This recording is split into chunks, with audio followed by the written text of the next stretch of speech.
Ning sa inyong tanan mga mamsir. Karon kay Sabado naman mga mamsir, ugma mga mamsir, musimba na punta diya sa tong buhi na Dios mga mamsir. Manang ikaw ug ako diya kinahanglan kita nga musimba diya sa atong buhi na Dios mga mamsir. Kay wala ta gipahimugso aning kalibutan na aron magpatuyang aning kalibutan na, magpatuyang aning mga butang aning kalibutan na. Kung dili ipahimugso ta aning kalibutan na para pag pahimulos sa gipiyal nga mga butang sa atong buhi na Dios ug inubanan sa ato ang pag-alagad sa atong buhi na Dios.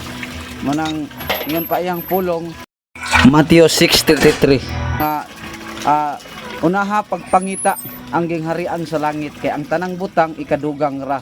Manang kasagaran karon sa mga katawhan giuna nila ang pagpangita ulahi ra ang Ginoo.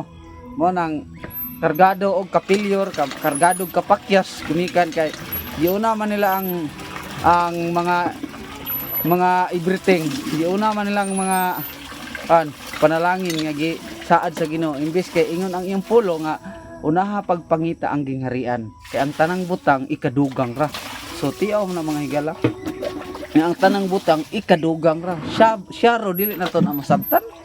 Wala gina gi kan sa gihatag sa Ginoo nga saad nga dili na niya tumanon. Iyan ang gihatag nga saad para ang Dios atong unahon. Manang ikaw diha ayaw sig palabi og pangita ni pangita og pangwarta, pangitag trabaho.